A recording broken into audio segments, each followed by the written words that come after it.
Hey everyone, welcome back to another video, and in this video we are going to see the game mechanics and how is it that you could earn passive income and details about the pre-sale of the buildings that are going ahead with crypto villages. This is Mr. Aslan. Crypto education is my passion, guys.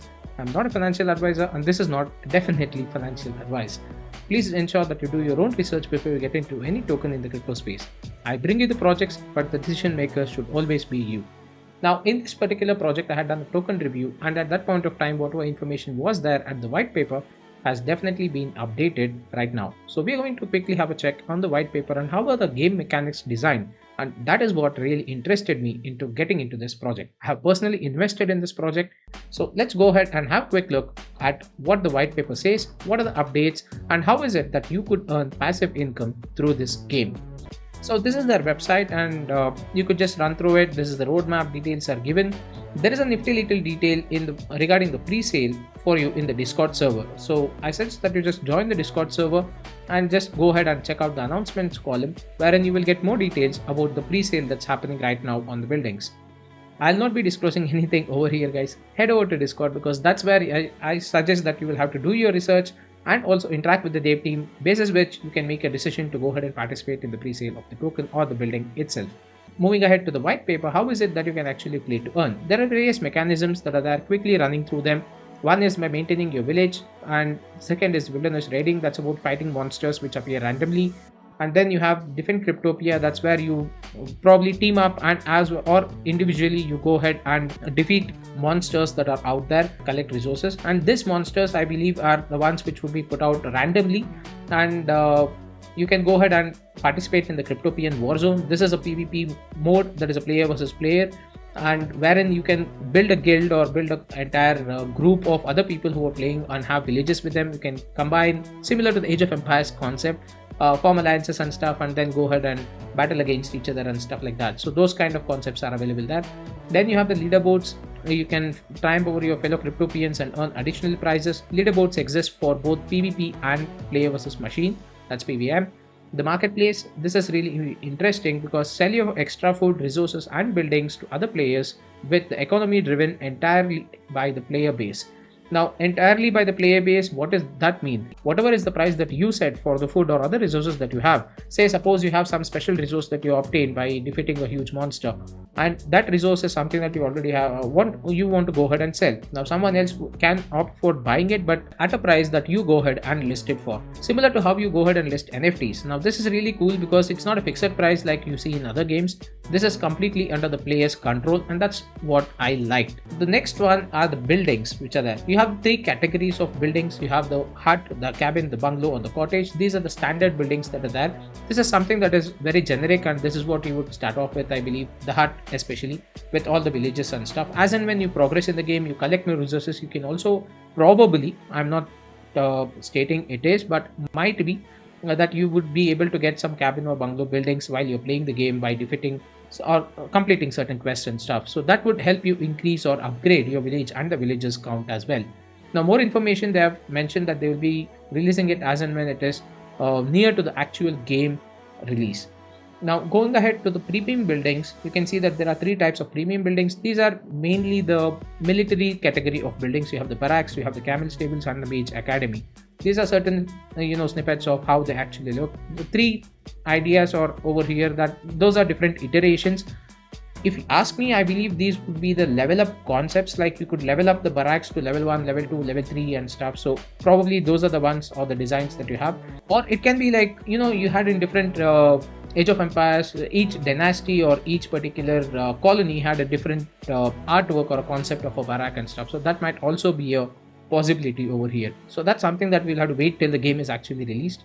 The camel barracks, the camel stables is what it looks like, and the mage academy you have here. These are pretty good to look at. After which come the stakeholder buildings. Now this is something that's really interesting because when you look at the standard buildings and the premium buildings, they are more of an in-game asset or in-game utilized building. Because for example, if you take a standard building, you need to be playing the game to go ahead and improve it or upgrade it.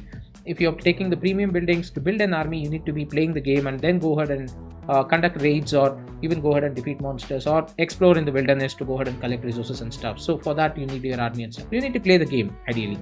So when it comes to stakeholder buildings, it is not mandatory for you to start playing the game because the rewards are completely dependent on the volume of trade that happens in the in-game marketplaces. Now there are three types of buildings for the stakeholder buildings as well. The first one being the trading post, the bazaar and the bank. Each one has its own share of the entire profit that you would be able to get from the trading volume that happens, that too inside the game marketplace.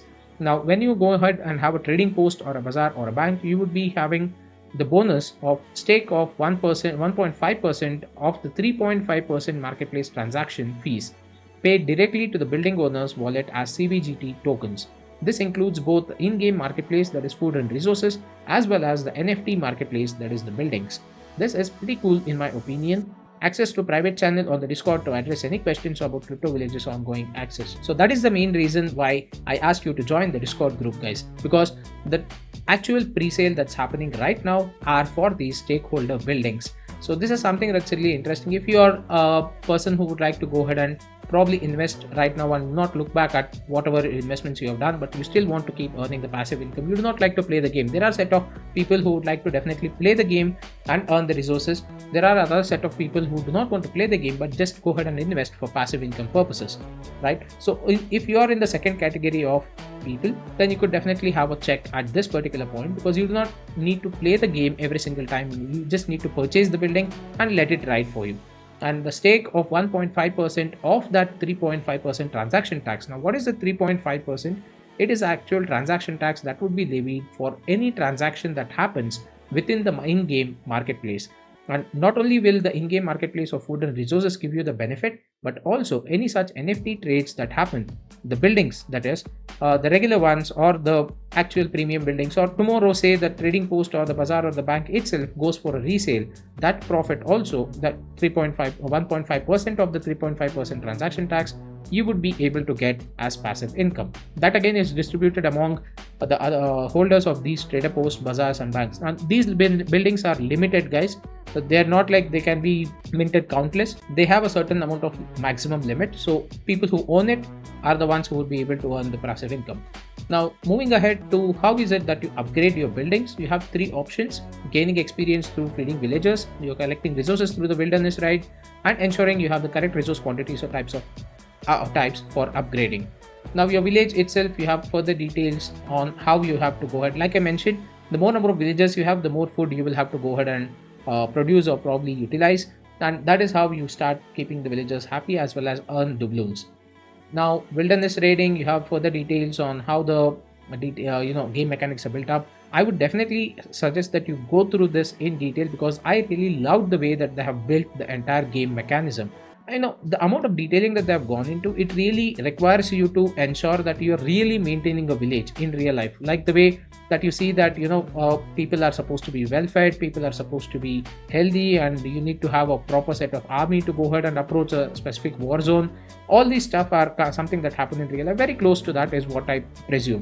Even in Age of Empires, the same concept goes. The more villagers you had, you could actually get more resources, and the more resources you had, you could build a better army, and the more better upgrades that you do to your buildings, the more powerful will your buildings and your entire army become. So the same kind of concept is probably brought over to this particular game, and that's where I feel that this would be something really interesting to have a look at, and that's my personal opinion again.